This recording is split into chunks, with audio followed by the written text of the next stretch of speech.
आज हम प्रेम के विषय में चर्चा करेंगे। प्रेम बड़ा गहन विषय है। प्रेम के बारे में इतना तक कहा जाता है कि प्रेम को साक्षात ईश्वर का रूप भी माना गया है। कुछ कहते हैं प्रेम ही परमेश्वर है। प्रेम और खुशी और आनंद तीनों एक दूसरे पर एक दूसरे से एक दूसरे एक एक दूसरे एक दूसरे के पूरक हैं। और प्रेम, खुशी और आनंद, इनके साथ अगर भक्ति को और जोड़ लें तो वो फिर ईश्वरी हो जाता है। प्रेम किससे किया जाता है? प्रेम का भाव कैसे उत्पन्न होता है? और प्रेम का जब भाव उत्पन्न होता है तो प्रेम से विपरीत स्थिति होती है नफरत की, घृणा की होती है। घृणा घृणा घृ- घृणा घृणा क्या उत्पन्न करता है और प्रेम क्या उत्पन्न करता है? प्रेम करने से मन में खुशी उत्पन्न होती है, मन में आनंद उत्पन्न होता है, अपने भीतर भक्ति उत्पन्न होती है, निष्ठा उत्पन्न होती है, अच्छे भाव उत्पन्न होते हैं। ये प्रेम की विशेषता है। अगर उसके विपरीत अगर नफरत को मान ली जाए तो नफरत करने से मन में दुख उत्पन्न होता है, मन में वेदना उत्पन्न होती है, मन में बुराइयां उत्पन्न होती हैं। और हमारा हमारा मन अशांत रहता है, हमारा मन विचलित रहता है। हम अनेकों प्रकार के षड्यंत्र करके अनेकों प्रकार की बुराइयों को पाल लेते हैं और हम नफरत के माध्यम से कई प्रकार के पाप करते हैं और पाप के पंख में गिर जाते हैं। जबकि प्रेम इससे विपरीत है। प्रेम अगर हम करते हैं तो हमें आनंद होता, खुशी तो होती है, इसके साथ साथ हमारे हृदय में विश्वास भी जगता है। और जिससे हम प्रेम करते हैं उससे विश्वास जगता है, फिर हम उससे नफरत का भाव नहीं रखते और ये हमारे लिए खुशी और आनंद का कारण होता है। असल में क्या है, अगर संसार को बनाने में भगवान ने अगर प्रेम नहीं रखा होता तो ये संसार बन ही नहीं सकता था, क्योंकि बिना प्रेम के संसार की कल्पना ही असंभव है। ईश्वर को जब प्रेम था तभी उसने इस संसार को बनाया होगा। उसने अपने प्रेम का विस्तार दिया होगा, तभी इस संसार को बनाया होगा।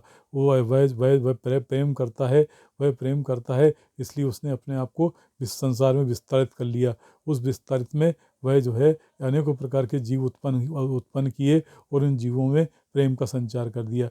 उस प्रेम से ही संसार आगे बढ़ा, उस प्रेम से ही संसार में खुशियाँ आई, उस प्रेम से ही आनंद आया, उस प्रेम से ही जीने की कामना आई। और जीने की कामना आने के साथ साथ उस प्रेम से ही इंसान को मुक्ति और आनंद का एहसास हुआ। जैसा जैसा कि कहा गया है कि आनंद को ईश्वर का स्वरूप कहा गया है। और प्रेम आनंद का उत्पन्न कर, प्रेम से आनंद उत्पन्न होता है। इस बात को ध्यान रखते हुए लोग जो है प्रेम को महत्व देते हैं। लेकिन एक बात याद रखिए, जो व्यक्ति ईश्वर का भक्त बनने का प्रयास की घोषणा करता है, जो ईश्वर के निकट जाने का दावा करता है, वह अगर प्रेम नहीं करता, वह अगर प्रेमी नहीं है, तो वह ईश्वर के निकट कभी नहीं जा सकता। बहुत सारे लोग ऐसे होते हैं जो प्रेम नहीं करते, लेकिन जो है वो सोचते हैं बिना प्रेम के हम भक्ति कर लेंगे, तो असंभव है। बिना प्रेम के भक्ति असंभव है। या कुछ सोचते हैं केवल ईश्वर से प्रेम करना चाहिए और किसी से प्रेम नहीं करना चाहिए, तो ऐसा कुछ नहीं है। केवल ईश्वर से प्रेम करने वाला व्यक्ति अगर ये केवल ईश्वर से प्रेम करे और सबसे नफरत करे तो उसका प्रेम अधूरा है। वह प्रेम वह उसका मतलब वो प्रेम का मर्म नहीं समझा, प्रेम की परिभाषा नहीं समझा। अगर वह ईश्वर से प्रेम करता है और अगर ईश्वर से सच्चा प्रेम करता है तो वो सभी से प्रेम करेगा। हर हर हर जीव से प्रेम करेगा, हर व्यक्ति से प्रेम करेगा। और जब प्रेम करेगा तो उनके भले की सोचेगा, उनके अपने मन में सद्भाव लाएगा, उनके कल्याण के भाव लाएगा अपने मन में। और इसके बाद प्रेम प्रेम क्या मांगता है? प्रेम एक तपस्या है, प्रेम एक साधना है, प्रेम एक त्याग है, प्रेम एक बलिदान है, और और प्रेम एक आनंद भी है। यानी यदि आप प्रेम करोगे तो प्रेम के लिए आप कुछ भी कर सकते हो। प्रेम के लिए जान की कुर्बानी भी देना कम होता है। प्रेम में व्यक्ति हर हर हद से गुजर जाता है। जिस तरह प्रेम में व्यक्ति हर हद से गुजर जाता है, उसी तरह ईश्वर के प्रेम में भी व्यक्ति अपना पूरा जीवन खपा देता है। लेकिन ईश्वर के प्रति उसका प्रेम बढ़ता जाता है।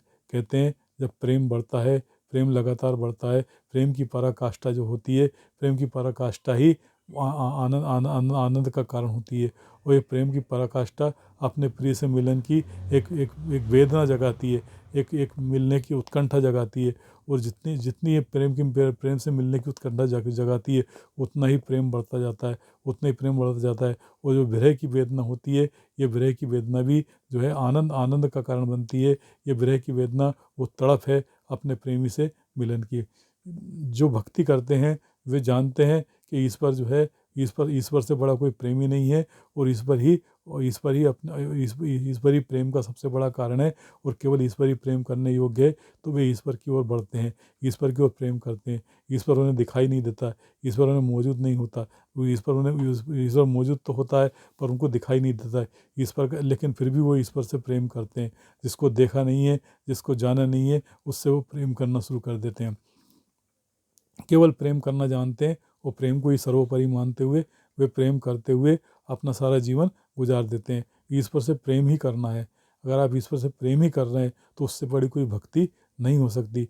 ना आपको व्रत करना है, ना आपको जप करना है, ना तपस्या करना है, ना साधन करना है, ना कुछ भी करना है, कुछ भी नहीं करना है। अगर आप पढ़े लिखे भी नहीं हैं, आपका ज्ञान भी नहीं है, आपका कोई मंत्र वगैरह भी नहीं है, केवल आप भगवान से प्रेम कर रहे हैं, सिर्फ प्रेम कर रहे हैं। अगर आप प्रेम कर रहे हैं भगवान से, तो भगवान के लिए वही तो सबसे बड़ी चीज़ है। असल में जितने भी साधन हैं सब प्रेम की ओर ही ले जाते हैं।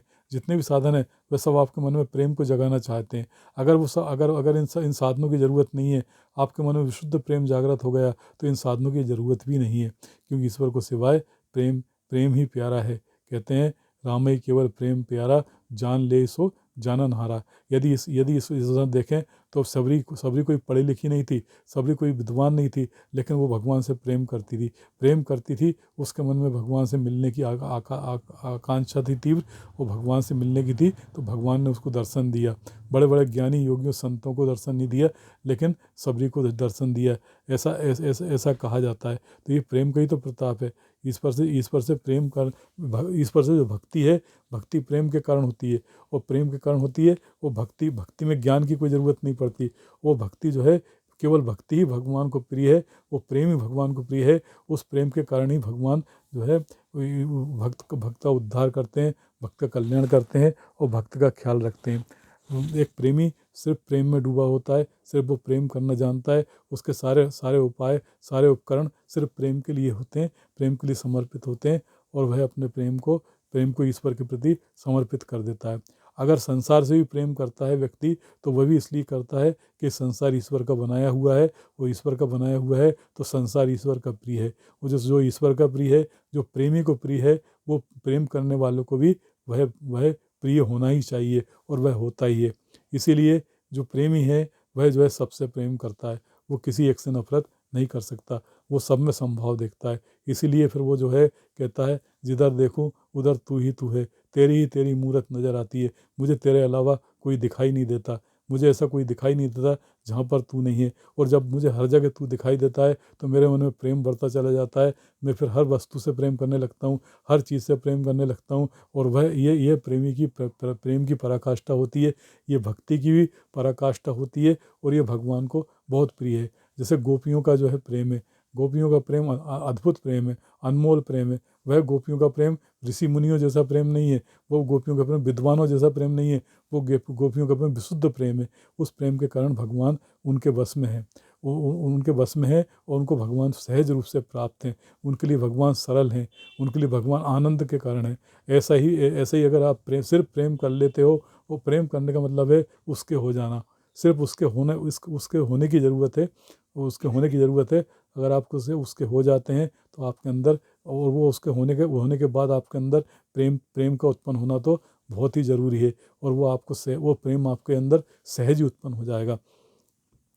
जिससे हम प्रेम करते हैं उससे मिलने की हमारे अंदर तीव्र उत्कंठा होती है। हम उससे मिलना चाहते हैं, और हम उससे मिलना चाहते हैं, और हम चाहते हैं कि उससे हमारा कैसे भी मिलन हो जाए, किसी भी तरह से मिलन हो जाए। इसलिए हम उससे मिलन के लिए सारे जतन करते हैं, सारे प्रयास करते हैं, सब कुछ करते हैं। और वो जब उससे मिलन, और वो मिलन की घड़ी का बेसब्री से इंतज़ार करते हैं।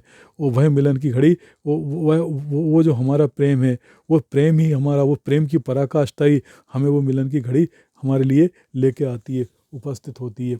अब जिसने ईश्वर से प्रेम कर लिया, उसने ईश्वर को सारे संसार में देख लिया, उसने ईश्वर को सारे चराचर में व्याप्त देख लिया, तो उसके मन में सबके प्रति प्रेम उत्पन्न हो गया। उसके मन में घृणा नहीं रही, उसके मन में नफरत नहीं रही। उसके मन में जब नफरत घृणा नहीं रही तो वो कष्ट भी उठाएगा, तो कष्ट भी उठाएगा कहीं किसी प्रकार के, तो वो भी सोचेगा कि ये कष्ट मेरे ईश्वर के द्वारा दिए हुए हैं और ईश्वर मुझसे प्रेम करता है, मैं ईश्वर से प्रेम करता हूँ, तो ये कष्ट ईश्वर के कोई कष्ट नहीं है, ये मेरे लिए ईश्वर का एक उपहार है, एक प्रकार का आनंद, ये भी एक आनंद का कारण है। और वो दुख और तकलीफ में भी, कष्ट और मुसीबत में भी आनंद का अनुभव करेगा। यही कारण है कि जो प्रेमी होते हैं, जो योगी, जो भगवान से प्रेम करते हैं, वे अभाव में भी रह लेते हैं, वे भूखे रह लेते हैं, वे तपस्या करते हैं, वे कुछ खाते पीते नहीं हैं, वे कुछ पहनते ओढ़ते नहीं हैं, वे ठंड गर्मी बरसात धूप को सहन करते हुए ईश्वर से प्रेम करते रहते हैं, ईश्वर से अपनी लौ लगाए रहते हैं। उन्हें संसार के भौतिक वस्तुओं से कोई लगाव नहीं रहता, सुख साधन से कोई लगाव नहीं रहता, मेवा मिष्ठान से कोई लगाव नहीं रहता, भोग से कोई लगाव नहीं रहता, सिर्फ वो प्रेम करते हैं। और प्रेम में इतना आनंद मिलता है, इतना आनंद मिलता है कि न उन्हें भूख की चिंता रहती, न उन्हें प्यास की चिंता रहती, न उन्हें किसी प्रकार की महत्वाकांक्षा रहती, न उनके अंदर अभिमान रहता। वे सिर्फ प्रेम ही प्रेम में पगे रहते हैं, प्रेम ही प्रेम में डूबे रहते हैं। और यही तो प्रेम की विशेषता है, यही प्रेम की विशेषता है जो आपको हर विकारों से दूर कर देती है, हर तरह के अभिमान से दूर कर देती है। आपके अंदर की जो श्रेष्ठता की भावना है, जिसमें आप दूसरों को दबाते हैं, दूसरों से भेदभाव करते हैं, दूसरों से नफरत करते हैं, दूसरों को सताते हैं, दूसरों को परेशान करते हैं, ये जो सब करते हैं, ये वही करते हैं जिनके मन में नफरत होती है, जिनके मन में भेदभाव होती है, जिनके मन में दुर्भावना होती है, जो अपने आप को ईश्वर से अपने आप को अपने प्रेमी से अलग मानते हैं, वह जो है ये सब करते हैं। और ये सब करते हैं तो वे कभी प्रेम नहीं कर सकते, न कभी प्रेम के भागी बन सकते, न वे अपने प्रेमी को चाह सकते। वे इसके बाद चाहें कि हम अपने प्रेमी से मिलें, तो वे प्रेम कैसे कर पाएंगे जब उनके मन में ये सब चीज़ें हैं, तो उनके अंदर प्रेम उत्पन्न ही नहीं होगा। और प्रेम जब उत्पन्न नहीं होगा तो अपने प्रीतम से उनका मिलन कैसे होगा? तो वो प्रीतम से मिलन होने की संभावना ही नहीं रहेगी। इसलिए अगर अपने प्रीतम से मिलन करना है तो अपने अंदर प्रेम का भाव को उत्पन्न करना पड़ेगा। वो प्रेम के भाव को जब उत्पन्न करना है तो घृणा, नफरतें और भेदभाव को दूर करना पड़ेगा। फिर जो कष्ट मिलेंगे, जो तकलीफ़ें मिलेंगी, जो भी कुछ मिलेगा, वो हमें लगेगा कि हमारे प्रेमी के द्वारा ही ये सब है। तो प्रेमी का जो दिया हुआ जो भी कुछ है वो हमारे लिए सहज स्वीकार है, हमारे लिए आनंद का कारण है, हमारे लिए खुशी का कारण है। और यही स्थिति हमें जो है आनंद का भाव हमारे मन में उत्पन्न करती है। और आनंद का भाव हमारे मन में उत्पन्न करती है तो उससे हमारा साक्षात्कार होता है। उससे साक्षात्कार होता है तो हमारे अंदर से ये भेदभाव भावना मिट जाती है। दूसरी बात ये है कि अगर हम प्रेम करते हैं और हम जिससे प्रेम करते हैं वो सर्वश्रेष्ठ है, वो सृष्टि का नियंता है, उसको सृष्टि का कारण है, वह सृष्टि है और सृष्टि ही वह है। अगर ऐसा मान लेते हैं तो वो प्रेमी भी उसको अपने आप में अंश मान लेता है। तो कहते हैं कि जब प्रेमी नहीं करता तब वो अलग रहता है प्रेमी से। और जब वो प्रेमी से प्रेम करता है तो उसमें वो भाव खत्म हो जाता है। फिर द्वैत की भावना खत्म हो जाती है, फिर वह अद्वैत की भावना आ जाती है। फिर प्रेम करने वाला और प्रेमी दोनों एक हो जाते हैं। जब दोनों एक हो जाते हैं तो फिर दूसरा कोई नज़र नहीं आता। जब दूसरा कोई नज़र नहीं आता तो इसके बाद फिर जो भी लगता है सब कुछ अपना लगता है, सब कुछ प्यारा लगता है, सब कुछ खुश आनंद का हेतु रहता है। यही तो मुक्ति का भाव है, यही तो मुक्ति का एहसास है। कहते हैं कि देह में रहते हुए कष्ट भोग रहे हैं, वो परेशान हो रहे हैं। क्यों हो रहे हैं? क्योंकि हमारे अंदर मुक्ति का भाव उत्पन्न नहीं हुआ है। ये मुक्त हो जाना क्या है? देह में रहते हुए भी मुक्त हो जाना वही है कि हम उससे प्रेम कर रहे हैं और हमने प्रेम को सर्वोपरि मान लिया है। और प्रेम को सर्वोपरि मान के इस सारे संसार को ही उस ईश्वर का स्वरूप मानकर हमने सबसे प्रेम करना शुरू कर दिया है। जब हम सबसे प्रेम कर रहे हैं तो हम अपने आप से भी प्रेम कर रहे हैं। हम सबको अपने जैसा समझ रहे हैं, सबके दुख को अपना समझ रहे हैं, सबकी तकलीफ़ों को अपना समझ रहे हैं। इस तरह से हम जो है इस संसार में ईश्वर को भी अपना मान रहे हैं। और इस तरह से हम संसार को बेहतर बनाएंगे, संसार को आनंदमय बनाएंगे। और यही तो स्वर्ग है। और स्वर्ग है क्या? जहाँ पर प्रेम है वहाँ पर स्वर्ग है। अगर कोई स्वर्ग की कल्पना की गई है तो वहाँ पर उस स्वर्ग को प्रेम से भरपूर कर दिया गया है। उस स्वर्ग में प्रेम ही प्रेम भर दिया गया है। उस स्वर्ग में कहीं पर कोई नफरत नहीं मिलेगी, कहीं पर कोई भेदभाव नहीं मिलेगा, कहीं पर कोई दुर्भावना नहीं मिलेगी, अभिमान नहीं मिलेगा, एक दूसरे को नीचा गिराने की भावना नहीं मिलेगी, क्रोध लोभ मोह नहीं रहेगा। तो वहाँ पर जब ये सब चीज़ें नहीं रहेगी, विशुद्ध प्रेम रहेगा, तो वह स्वर्ग है। अच्छा, इसको इस तरह समझिए कि जो जो जहाँ पर प्रेम है वहाँ पर स्वर्ग है। वहाँ जहाँ पर प्रेम है वहाँ पर ये विकार नहीं है, बुराइयाँ नहीं है, इस तरह की जब चीज़ें नहीं है, तो वहाँ विशुद्ध प्रेम है। और जहाँ विशुद्ध प्रेम है वहाँ सब आनंद से रहेंगे, सब सुखी रहेंगे, सबको विश्वास रहेगा, किसी के साथ अन्याय नहीं होगा। ये सब बातें हैं। अच्छा, ये सब बातें उन लोगों के लिए हैं जहाँ पर प्रेम सर्वोपरि है और सारे ही प्रेमी हों। लेकिन संसार में ऐसा नहीं होता। संसार में सब प्रेमी नहीं होते। संसार में कुछ प्रेम के द्रोही भी होते हैं। कुछ कुछ कुछ कुछ घृणित लोग होते हैं, वो घृणा पाल के बैठ रहे। वो जो स्वार्थी होते हैं, एक बात याद रखिए, प्रेम जो है स्वार्थी नहीं बनाता। प्रेम, वो जो स्वार्थी होते हैं वे कभी प्रेम कर भी नहीं सकते। जो स्वार्थी होते हैं वे उतने ही प्रेम से दूर रहते हैं। और प्रेम से दूर रहने के कारण वे जो भी कुछ करते हैं अपने लिए करते हैं, और अपने लिए करने के लिए वो किसी भी प्रकार के बुरे से बुरे कर्म करने में से नहीं चूकते, पाप करने से नहीं चूकते, और वह कभी प्रेमी नहीं बन सकते। अगर प्रेमी बनना है तो आपके अंदर से ये स्वार्थ की भावना जब खत्म हो जाएगी, तब आपके अंदर स्वार्थ, तो ये सारा संसार ही आपको अपना लगने लगेगा, और फिर आपका कोई स्वार्थ ही नहीं रह जाएगा। आप जो भी हो जाओगे, आप सबके हो जाओगे और सब आपके हो जाएंगे। जब ऐसा हो जाएगा तो आप जब सबसे प्रेम करोगे तो सभी आपसे प्रेम करेंगे। और ऐसा होता भी है संसार में। जो प्रेमी होता है उससे सभी प्रेम करते हैं। जो किसी की बुराई नहीं करता, जो अजात शत्रु होता है, उससे सभी प्रेम करते हैं। उसके प्रति कोई नफरत के भाव ही नहीं लाता। सारे संसार के जीव मात्र में वो प्रेम ऐसा व्याप्त है जिसकी कोई भाषा नहीं होती, जिसके कोई विचार नहीं होते, जो कोई क्षेत्र से नहीं बनता, जो किसी प्रांत से नहीं बनता, जो किसी जीव से नहीं बनता, वह जो है स्वतंत्र होता है, वह आनंदकर होता है। और वह किसी वाणी और बोली से नहीं होता, वह अपने आप ही मूक होता है, वो अंदर अंदर के भाव से उत्पन्न होता है। और वह जो है, इसको एक एक दूसरे रूप में भी समझा जा सकता है। एक व्यक्ति जो है सांप को देख लेता है, सांप को देखकर वो भयभीत होता है। भयभीत इसलिए होता है क्योंकि वो उसे लगता है इस सांप में जहर है, और ये मुझे काट के मेरा अंत कर देगा, मेरे प्राण ले लेगा। और भय होता है तो भय होता है, और डर होता है, और ये मन में ये भाव आता है कि ये मुझे डस लेगा और डस के मेरे प्राणों का अंत कर देगा। तो उसके हमारे मन में उसके प्रति शत्रुता उत्पन्न हो जाती है। वो शत्रुता का भाव जो उत्पन्न होता है तो हम उसे क्षति पहुंचाने की कोशिश करते हैं। ये जो हमारे मन में भाव उत्पन्न होता है, वही का वही भाव उस सांप के मन में भी उत्पन्न हो जाता है। और जो सांप के मन में उत्पन्न हो जाता है, तो वो भी अपने प्राण बचाना चाहता है, और आप भी अपने प्राण बचाना चाहते हो। तो वो फिर आपको डसकर मारना चाहेगा, क्योंकि वो आपको नहीं मारेगा तो आप उसे मार दोगे। तो ये जो बात है, ये प्रेम से उत्पन्न नहीं होती, ये नफरत से उत्पन्न होती है। ये शत्रुता का भाव है, ये भेद से उत्पन्न होता है। अगर ठीक इसके विपरीत ऐसा भी कहा गया है कि अगर आपके मन में प्रेम है, वो प्रेम की पराकाष्ठा है, तो आप उस सांप को अपना शत्रु मानेंगे ही नहीं। आप उससे प्रेम करेंगे तो आपके मन में उसके प्रति अपनापन हो जाएगा। वो अपनापन आपके मन में, आपके अंदर प्रेम का जब प्रेम की पराकाष्ठा तक ला देगा।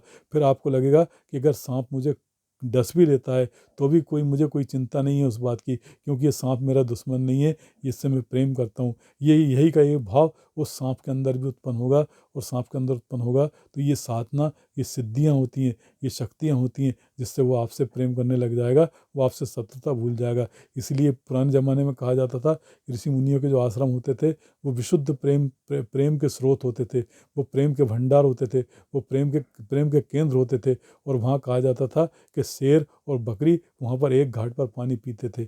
एक घाट पर पानी पीने का मतलब क्या है? वहाँ उनका शत्रुता भाव खत्म हो जाता था, वहाँ उनमें प्रेम का भाव रहता था। उस प्रेम के भाव के कारण वे एक दूसरे के खून के प्यासे, एक दूसरे जान के प्यासे न होते हुए अपनी सारी शत्रुता भूलकर वहाँ पर एक घाट पर पानी पीने लगते थे। उन्हें किसी से कोई किसी प्रकार का भय नहीं रहता था, कि वहाँ प्रेम का साम्राज्य होता था। वो प्रेम के साम्राज्य से वह उस साम्राज्य के अधीन हो जाते थे, तो वह भी प्रेम से परिपूर्ण हो जाते थे। तो इसलिए संसार में प्रेम का विस्तार करना जरूरी है। प्रेम हर एक के दिल में जगाना जरूरी है।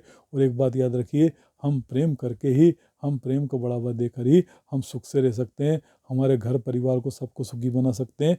और नफ़रत हमारा और भेदभाव और शत्रुता का भाव ये संसार को बांटता है। संसार में जो है सारी लड़ाइयों की जड़ होता है, सारे खून और कत्लेआम इसी से होते हैं, एक दूसरे के खून के प्यासे होते हैं, एक दूसरे को दुख तकलीफ देने वाले होते हैं। और इस तरह से वो इसमें अहंकार का, इसका अभिमान का सबसे बड़ा योगदान होता है। अगर इन सबको अगर छोड़ दिया जाए तो हम संसार को बेहतर बना सकते हैं। अगर संसार को बेहतर नहीं बना सकते, और शायद नहीं बनाया जा सकता, क्योंकि सभी लोगों को समझाना संभव नहीं है। लोग अपने अपने अहंकार को पाले रहते हैं और वो अपने अहंकार को छोड़ना नहीं चाहते, वे घृणा को छोड़ना नहीं चाहते, वह जो है छल कपट और स्वार्थ को छोड़ना नहीं चाहते। तो वह लोग समाज को बिगाड़ते हैं, समाज के दुश्मन होते हैं। और समाज के दुश्मन होकर वे अविश्वास पैदा करते हैं, वे धोखाधड़ी करते हैं, वे लोभ क्रोध पैदा करते हैं, और वे संसार में लोगों को विचलित कर देते हैं। और इस तरह संसार दुख का कारण बन जाता है, दुखमय बन जाता है, और यहाँ से प्रेम का लोप होने लगता है, या प्रेम स्वार्थ के आधारित हो जाता है। लोभ लालच के तो प्रेम दूषित हो जाता है। प्रेम को शुद्ध भाव से रखिए, प्रेम को हमेशा शुद्ध रखिए, सर्वोपरि रखिए, तो ये सब चीज़ें आपके अंदर उत्पन्न नहीं होगी। अगर अब हम समाज को सबको नहीं बना सकते, सबको नहीं सुधार सकते, सब में प्रेम का संचार नहीं कर सकते, तो हमारा कर्तव्य है हम खुद प्रेमी बन जाएं, हम शुद्ध प्रेमी बन जाएं। हमें कुछ नहीं करना है, हमें सिर्फ प्रेमी बन जाना है, बस प्रेमी बन जाना है, बाकी कुछ भी नहीं करना है। बाकी सब कुछ करने वाले वो हमारे, जिससे हम प्रेम करते हैं वो सब कुछ करने वाला है। हमें तो सिर्फ प्रेम करना है, और हमें प्रेम करने के बाद बेफिक्र होकर हमें अपने अंदर आनंद को भर लेना है, हमारे हृदय को खुशी से भर लेना है। और यही हमारे जीवन का सार है, यही निष्कर्ष है, और यही हमारी मुक्ति का कारण भी बनेगा।